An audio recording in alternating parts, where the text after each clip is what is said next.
नमस्कार। दोपहर समाचार में आपका स्वागत है।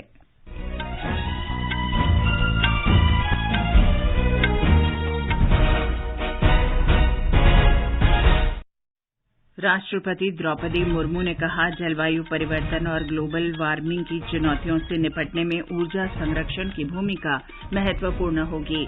प्रधानमंत्री नरेंद्र मोदी ने सांसदों से G20 में लोगों की भागीदारी को प्रोत्साहित करने का आह्वान किया। संयुक्त राष्ट्र महासचिव ने भारत और चीन से आपसी तनाव कम करने की अपील की।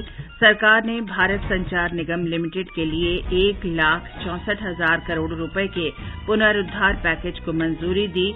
भारत और बांग्लादेश के बीच चट्टोग्राम में पहला टेस्ट मैच जारी। दोपहर समाचार के साथ मैं चंद्रिका जोशी। राष्ट्रपति द्रौपदी मुर्मू ने कहा है कि ऊर्जा संरक्षण जलवायु परिवर्तन की चुनौतियों और वैश्विक तापमान में वृद्धि जैसी समस्याओं से निपटने में महत्वपूर्ण भूमिका निभाएगा। आज नई दिल्ली में राष्ट्रीय ऊर्जा संरक्षण दिवस समारोह को संबोधित करते हुए राष्ट्रपति ने कहा कि भारत का प्रति व्यक्ति कार्बन उत्सर्जन विश्व के औसत उत्सर्जन से बहुत कम है, जो पर्यावरण संरक्षण में भारत की दृढ़ प्रतिबद्धता को दर्शाता है। ग्लोबल वार्मिंग की चुनौतियों का सामना करने की संदर्भ में ऊर्जा संरक्षण वैश्विक प्राथमिकता भी है और हमारी राष्ट्रीय प्राथमिकता भी है। एक जिम्मेदार देश के रूप में भारत पर्यावरण के क्षेत्र में अग्रणी योगदान दे रहे हैं, नेतृत्व प्रदान कर रहे हैं। सस्टेनेबल डेवलपमेंट गोल्स के मानकों तथा पेरिस एग्रीमेंट के तहत नवीकरणीय ऊर्जा क्षमता की अपनी कुछ प्रतिबद्धताओं को भारत ने नियत अवधि से पहले ही प्राप्त कर लिया है। उसके बाद हमारे देश में अपने लिए उच्चतर लक्ष्य निर्धारित किए हैं। राष्ट्रपति ने प्रकृति और विकास के बीच संतुलन बनाए रखने का आह्वान किया। समारोह में ऊर्जा मंत्री R.K. सिंह ने कहा कि भारत कार्बन उत्सर्जन का लक्ष्य समय से पहले हासिल करने के रास्ते पर है और ये लगभग 33% उत्सर्जन पहले ही कम कर चुका है।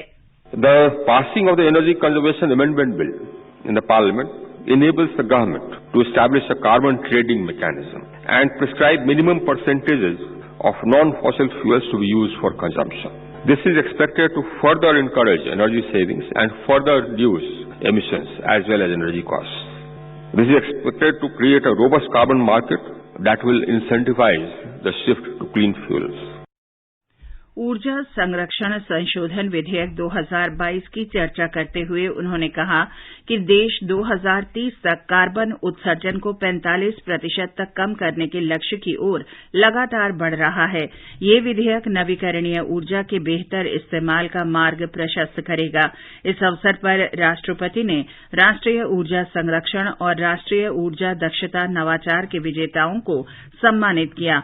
उन्होंने ईवी यात्रा पोर्टल और मोबाइल एप्लीकेशन का भी अनावरण किया। इन दो व्यवस्थाओं का उद्देश्य देश में ई मोबिलिटी के प्रति जागरूकता पैदा करना है ताकि लोग बड़ी संख्या में इसका इस्तेमाल कर सकें। प्रधानमंत्री नरेंद्र मोदी ने आज सभी सांसदों का आह्वान किया कि सभी को G20 से जुड़े कार्यक्रमों में भागीदारी करनी चाहिए, क्योंकि ये कार्यक्रम देश का है, सरकार का नहीं। आज सवेरे नई दिल्ली में भारतीय जनता पार्टी के संसदीय दल की बैठक को संबोधित करते हुए श्री मोदी ने कहा कि वे G20 से जुड़ी गतिविधियों में लोगों की भागीदारी बढ़ाने के बारे में अपने विचार साझा करें। प्रधानमंत्री ने कहा कि जहां कहीं भी G20 की गतिविधियां आयोजित की जा रही हैं, वहां स्वच्छता अभियान जैसी पहल के जरिए जनता की भागीदारी सुनिश्चित की जानी चाहिए। संसदीय दल की बैठक के बाद संसदीय कार्य मंत्री प्रहलाद जोशी ने मीडिया से बातचीत में ये जानकारी दी। G20 सरकार का कार्यक्रम नहीं है, G20 भारत का कार्यक्रम है और ये भारत का लोगों का कार्यक्रम बनना चाहिए। सब लोग इन्वॉल्व होना चाहिए।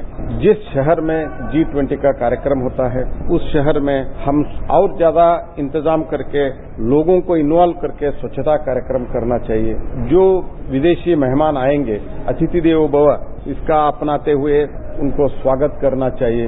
लोगों को इसमें कैसे इन्वॉल्व कर सकते हैं, इनोवेटिव आप थिंकिंग करो, ऐसे माननीय प्रधानमंत्री जी ने हमारे सब एमपी गण को उन्होंने आह्वान किया है।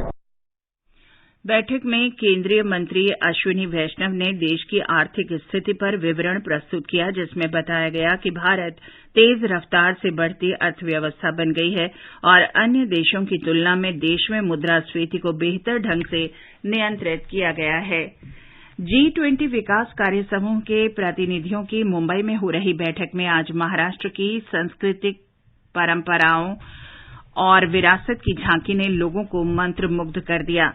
सांस्कृतिक कार्यक्रमों के बाद अनेक प्रतिनिधियों ने माना कि मुंबई ने G20 की भावना को अगले स्तर तक बढ़ा दिया है। एक रिपोर्ट। G20 के विकास कार्य समूह की बैठक में कल विकास के लिए डेटा तथा मिशन लाइफ पर चर्चा सत्रों का आयोजन किया गया था। इस चर्चा सत्र के लिए आए अतिथियों का स्वागत शंखनाद से किया गया। चर्चा सत्र के स्थान पर गूंज रहे सतार, तबला तथा बांसुरी के सुरों ने अतिथियों को प्रसन्न कर दिया। दोपहर में देशी विदेशी व्यंजनों के साथ महाराष्ट्र की खास बाजरे की खिचड़ी चखने का मौका अतिथियों को मिला। शाम में आयोजित रंगारंग सांस्कृतिक कार्यक्रम ने तो G20 देशों के प्रतिनिधियों का दिल मोह लिया। गिरगांव चौपाटी पर महाराष्ट्रीय लोक कलाकारों ने ढोल ताशे के सुरों में कोली नृत्य लावणी के माध्यम से अतिथियों का स्वागत किया। साथ में उन्होंने मराठी व्यंजनों का भी आस्वाद लिया। आकाशवाणी समाचार के लिए मुंबई से जीवन भावसार। G20 देशों के वित्त मंत्रियों और केंद्रीय बैंक के गवर्नरों के G20 फाइनेंस ट्रैक की बेंगलुरु में बैठक हो रही है। इसमें विश्व के आर्थिक और वित्तीय मुद्दों पर चर्चा की जा रही है।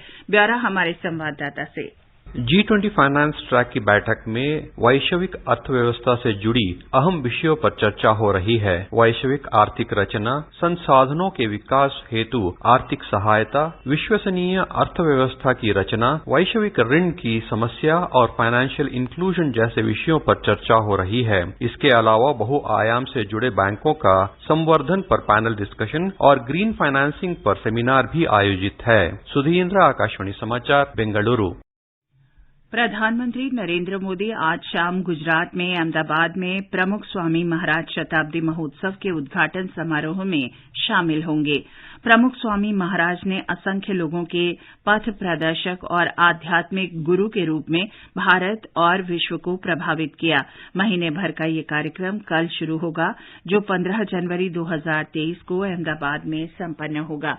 ये समाचार हमारी वेबसाइट newsonair.com/hindi और हमारे mobile app news on AIR पर भी उपलब्ध हैं।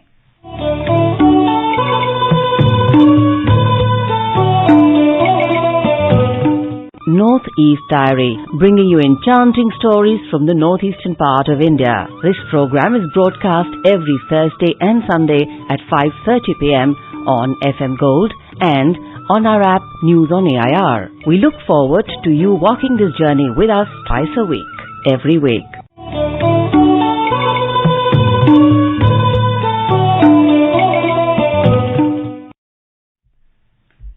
दोपहर समाचार में आपका फिर स्वागत है। संयुक्त राष्ट्र महासचिव एंटोनियो गुतेरेस ने भारत और चीन के बीच तनाव खत्म करने का आह्वान किया है। संयुक्त राष्ट्र महासचिव के प्रवक्ता स्टीफन दुजारिक ने कल एक संवाददाता सम्मेलन के दौरान इस मुद्दे पर पूछे गए प्रश्न के उत्तर में ये टिप्पणी की। श्री दुजारिक ने कहा कि उन्हें भारत चीन के बीच तनाव के बारे में खबरें मिली हैं और ये तनाव आगे नहीं बढ़ना चाहिए। अमेरिका ने अरुणाचल प्रदेश के तवांग क्षेत्र में चीन के अतिक्रमण को धौंस दिखाने की प्रवृत्ति बताया है। उसका कहना है कि चीन अमेरिका के सहयोगी देशों के क्षेत्रों में उकसावे वाली कार्रवाई करता रहा है। अमेरिकी रक्षा मंत्रालय के प्रवक्ता पैट राइडर ने कहा कि पेंटागन तवांग में वास्तविक नियंत्रण रेखा LAC पर गतिविधियों का निरंतर अध्ययन कर रहा है। राज्यसभा में आज भारत चीन सीमा मुद्दे पर हंगामा हुआ।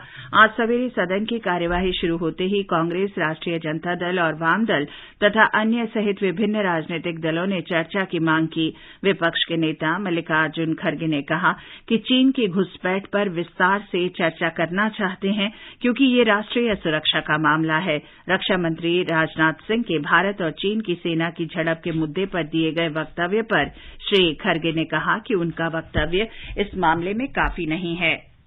लोकसभा में भी इसी मुद्दे पर चर्चा को लेकर कांग्रेस, तृणमूल कांग्रेस, DMK और अन्य सांसदों ने सदन से वॉकआउट किया।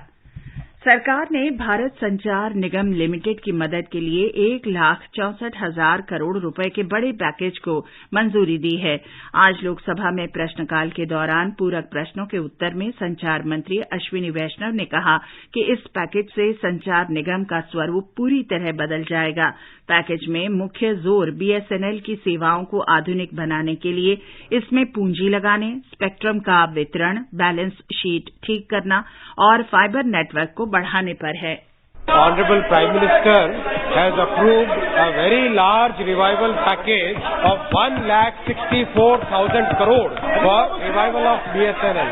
And this project will totally transform BSNL. BSNL is going to implement indigenously developed 4G and 5G technologies. सरकार ने बताया है कि देश में मान्यता प्राप्त स्टार्टअप की संख्या वर्ष 2022 में 84,000 से अधिक हो गई, जो कि 2016 में 452 थी। आज लोकसभा में शून्यकाल के दौरान पूरक प्रश्नों का उत्तर देते हुए वाणिज्य और उद्योग मंत्री पीयूष गोयल ने बताया कि अभी देश में 100 से अधिक यूनिकॉर्न स्टार्टअप्स हैं। सरकार ने स्पष्ट किया है कि एक्सप्रेसवे पर अधिकतम गति सीमा को बढ़ाकर 140 किलोमीटर प्रति घंटा करने का कोई प्रस्ताव विचाराधीन नहीं है। ये जानकारी सड़क परिवहन और राजमार्ग मंत्री नितिन गडकरी ने राज्यसभा में एक प्रश्न के लिखित उत्तर में कही।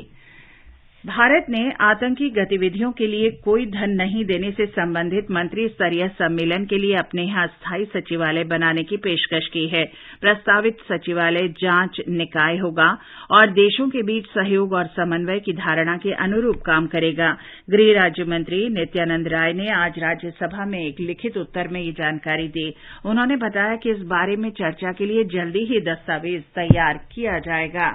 महिला और बाल विकास मंत्री स्मृति ईरानी ने राज्यसभा में एक लिखित उत्तर में बताया कि देश में 5 वर्ष से कम उम्र के बच्चों के स्वास्थ्य में सुधार हुआ है, मृत्यु दर कम हुई है और कुपोषण से किसी भी बच्चे की मौत नहीं हुई है।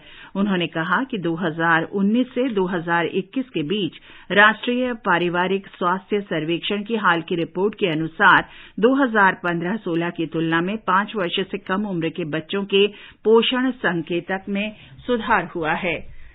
तमिलनाडु में मुख्यमंत्री एमके स्टालिन के बेटे और डीएमके की युवा शाखा के सचिव उदयनिधि स्टालिन ने चेन्नई में राजभवन में आज मंत्री पद की शपथ ली। राज्यपाल आरएन रवि ने उन्हें पद और गोपनीयता की शपथ दिलाई। मेघालय से 4 विधायक भारतीय जनता पार्टी में शामिल हो गए हैं। आज नई दिल्ली में पार्टी मुख्यालय में असम के मुख्यमंत्री हिमंत बिस्व शर्मा और अन्य वरिष्ठ नेताओं की उपस्थिति में ये विधायक पार्टी में शामिल हुए। नेपाल अधिवक्ता संघ और उच्चतम न्यायालय अधिवक्ता संघ ने आज जारी अलग अलग प्रेस विज्ञप्तियों में राजनीतिक नेताओं के खिलाफ दायर सरकारी मामलों को वापस लेने संबंधी अध्यादेश लाने की कोशिशों की आलोचना की।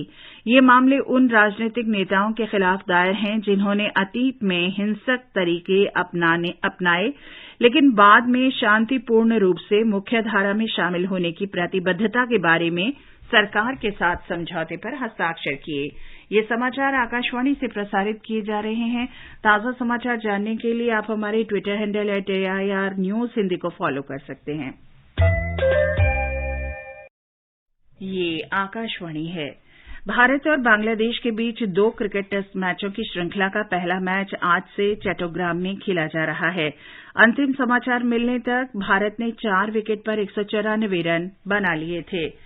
कतर में फुटबॉल विश्व कप के दूसरे सेमीफाइनल में आज देर रात फ्रांस का मुकाबला मोरक्को से होगा। पहले सेमीफाइनल में 2 बार की चैंपियन अर्जेंटीना की टीम ने क्रोएशिया को 3-0 से पराजित किया। फाइनल रविवार को खेला जाएगा। और अंत में मुख्य समाचार एक बार फिर।